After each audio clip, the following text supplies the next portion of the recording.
The March 23rd episode preview from Beyond the Gates reveals that this is not only Anita's fight for survival, but also the darkest night the Dupree family has ever faced.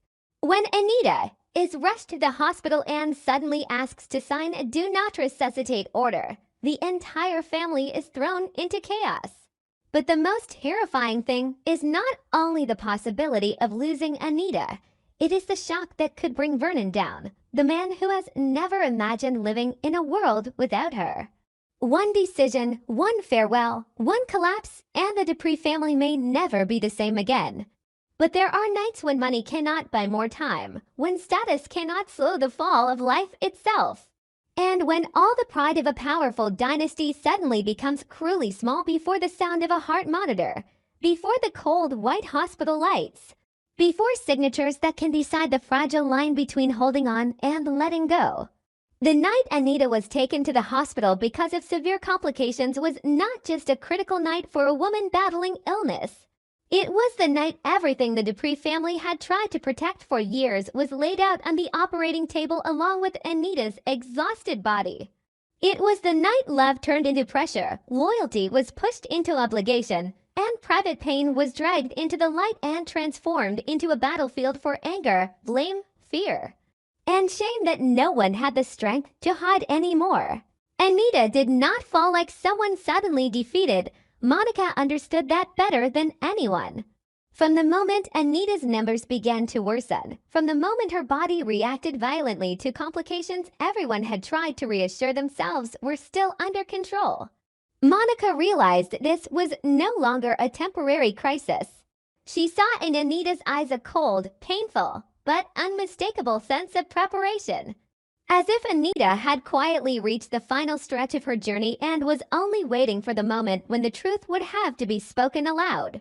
So when Anita stunned everyone by asking to sign a do not resuscitate order, Monica was not shocked in the way those still trapped in innocent hope were shocked. Monica was hurt, but she was not surprised. She understood that this decision was not a moment of weakness, nor an impulsive act of panic from a woman terrified by illness. It was the result of countless nights Anita had spent silently facing her fear, facing the decline of her body, facing the vision of being kept alive by machines after her dignity and her will had been worn down to almost nothing. That very understanding turned Monica into a target in the eyes of those who could not accept Anita's choice. In the suffocating hospital hallway, where every footstep felt heavy with dread, Monica became the face of reason in a family breaking apart under the weight of emotion. But on a night like that, reason was not welcome. It looked like cruelty.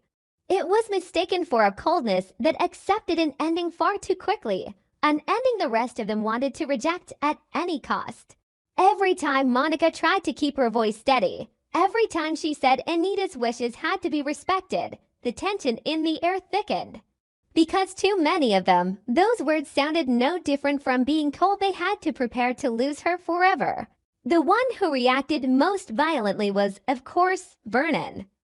To him, this was not merely a medical issue, nor a cold legal procedure that had to be completed. It was the most painful betrayal the woman he loved could inflict on him in their final days together. Vernon did not see the do not resuscitate order as a right to choose. He saw it as a door Anita was closing with her own hands while he was still standing there, still willing to fight, still desperate to believe that with love, perseverance, and the lifelong loyalty he had given her, he could pull his wife back. In Vernon's mind, Anita was not simply refusing medical intervention. She was refusing the silent promise they had lived by for years that no matter how merciless life became, they would never let go of each other before fate itself took away their very last chance. That pain quickly became anger. Vernon was no longer the calm, steady man the family had always leaned on whenever storms came. He became sharp, wounded, and defiant. The more he heard Monica speak of dignity, of choice, of the emotional preparation Anita had gone through for a long time, the more he felt as if he were being pushed out of his own wife's life. He began asking himself how long Anita had been carrying these thoughts, during which lonely nights she had silently reached this decision. and why he, the man closest to her, had been shut out of the darkest part of her mind. That question did not just hurt him, it enraged him. Because hidden inside it was a truth even more painful. Anita may have suffered long enough to understand that there were pains Vernon could not carry for her. Collapses his love, no matter how deep, could never save her from. The argument within the Dupree family therefore did not explode over whether the order should be signed. It exploded over what that paper exposed. It forced every person there to reveal exactly who they were. Those who wanted to honor Anita's wishes did not do so simply because they were more selfless, but because they could see the brutal truth that keeping someone alive at all costs can sometimes be a selfish act disguised as love. Those who opposed her choice did not do so only because they did not want to lose Anita, but because they were terrified of helplessness. Terrified of the emptiness that would swallow the family whole if she truly left them. The hospital corridor became a place where old resentments were torn free from their polished surface. The tensions that had simmered quietly within the Dupree family, long hidden beneath rituals of unity and the appearance of elegance, suddenly burst open with frightening bitterness. Some blamed Vernon for being so used to playing the pillar of the family that he never noticed how exhausted Anita truly was. Some blamed Monica for interfering too deeply, as if she were not saving a patient but preparing a dignified farewell. Some were angry at Anita herself for thinking about leaving too soon, too quietly, as though she had no faith in the strength of her own family.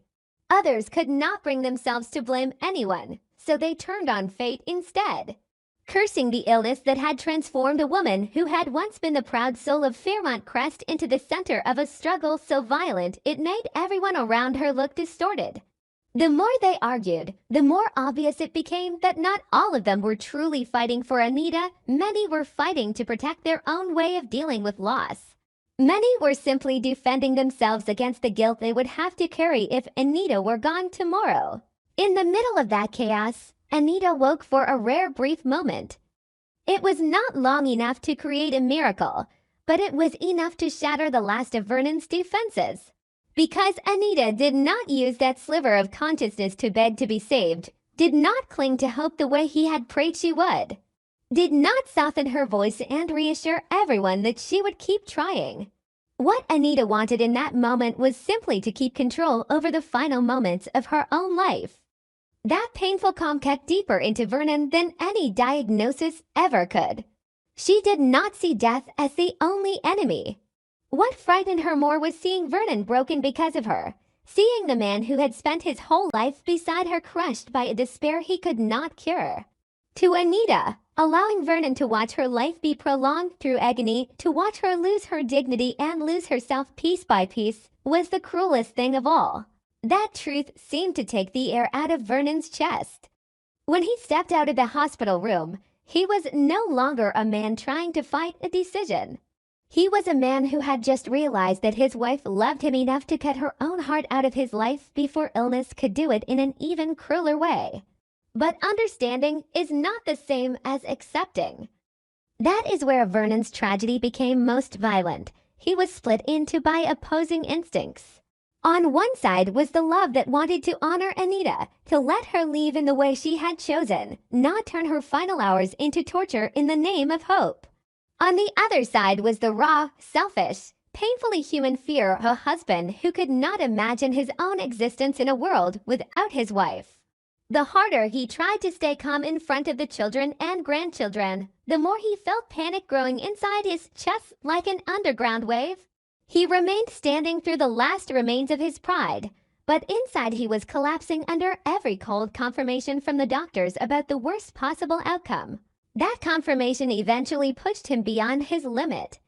No longer the powerful man, no longer the pillar the family depended on, Vernon collapsed just as Anita entered her most critical stage. The sight froze the entire hallway. A family that had always been accustomed to controlling every crisis was suddenly confronted with a question no one wanted to answer. If both Anita and Vernon fell at once, who would be saved first? And what could possibly remain unchanged after a moment like that? Panic spread immediately. The people who had just been arguing so fiercely were forced to rush into different directions, as if life and death itself were deliberately trying to tear the Dupree family in half and force them to choose between the woman who was dying and the man who was breaking under the pain of losing her. It was in that double catastrophe that many truths began to surface. People who had always relied on Vernon as their unquestioned foundation suddenly realized he was only a human being exhausted by love. Those who had once believed Anita was simply too strong finally understood that because she knew so well how much weight she carried in the lives of the people she loved. She wanted to leave quietly before the entire family was dragged into a long existence built on false hope and prolonged suffering. Old memories returned in the midst of that chaos. The times Anita hid her illness so the household would not be disturbed. The nights Vernon was so busy holding off every crisis from the outside world that he never realized the woman beside him was learning, step by step, how to accept death. The many times Monica tried, gently and indirectly, to suggest that Anita needed to be listened to, not just encouraged. All those details that had once seemed small now fit together into a devastating portrait of Anita's loneliness, even while surrounded by family. Monica was then pushed into an even more difficult position. She was no longer merely a doctor or a relative standing at the edges. She became the guardian of the final boundary between Anita's will and the desperation of those left behind. Every decision Monica made could be interpreted as treatment or surrender, as compassion or cruelty. Yet behind her calm exterior was overwhelming pressure. She understood that if she acted against Anita's wishes, she would betray the deepest trust Anita had placed in her. But if she remained firm in protecting that decision, she would have to face Vernon's rage and the bitterness of a family that might carry resentment for a very long time. Monica was not unfeeling. She was simply the only one clear-headed enough to see that the most frightening thing in that hospital that night was not death itself, but the possibility that the survivors would destroy one another because they could not bear the way the woman they loved had chosen to leave. For Vernon, the physical collapse was only the final expression of a mental collapse that had been building ever since he learned Anita did not want to be resuscitated. Behind the pain that forced him to the floor was an unbearable self-reproach beginning to take shape. He started replaying every recent month, every time Anita had seemed more tired than usual, every moment she had grown quieter, every lingering glance he had mistaken for ordinary weakness. He asked himself whether he had been so blinded by his need to remain strong that he missed the clearest signs of all from the woman who had shared his life. A man who could lead the entire family, who had survived countless crises, had failed to see that his wife was hurting so deeply she had quietly begun preparing for an ending without him. That sense of failure was more brutal than any medical forecast. It did not only threaten to destroy Vernon that night. It could become a permanent fracture, a psychological wound that would never heal if Anita truly left him. From that point on, the Dupree family's crisis could no longer be reduced to the question of whether one life should be held onto or let go. It began to take the shape of a battle over emotional power, moral authority, and spiritual legacy. If Anita died, who would keep this family from sliding even deeper into ruin? Who would hold Vernon up if he could no longer rise from the pit opening beneath him? Who would stop the accusations of that night from hardening into grudges that lasted for months, for years? And more terrifying still, if Anita passed away while her decision was still being contested, would her death become the spark for even deeper fractures within the family? Because when people cannot win against life and death, they often search for someone to blame. Monica could be turned into a symbol of coldness. Vernon could cast himself as the victim of abandonment. The children and grandchildren could divide into factions based on how they wanted to remember Anita. One woman might not yet have closed her eyes, but the shadow of her loss had already begun to reshape the entire family around her. Buried within that tragedy was an even more heartbreaking possibility. Anita did not necessarily want to leave only because of physical pain. She wanted to go quietly because she had already seen the future waiting for the people she loved if this battle dragged on. Perhaps because she loved deeply, she understood that Vernon would never know when to stop. He would sacrifice his health, his pride, every remaining part of himself to hold on to her. The family would enter a hopeless war, growing more exhausted every day, each one becoming more twisted in the way they loved and in the way they hurt. Anita was not afraid of death as much as she was afraid of becoming the center of a chain reaction of destruction that would leave none of them able to remain the best version of themselves. That thought was not surrender. It was a bitter kind of courage that belongs only to those who have suffered too long and seen too clearly the price others will have to pay in order to keep them alive. That night in the hospital, therefore, did not only raise the question of whether Anita was still fighting or had already decided to let go. The larger question was whether the Dupree family was capable of loving one another without destroying one another. Could they honor the dignity of the woman they loved without turning that very respect into a punishment for themselves?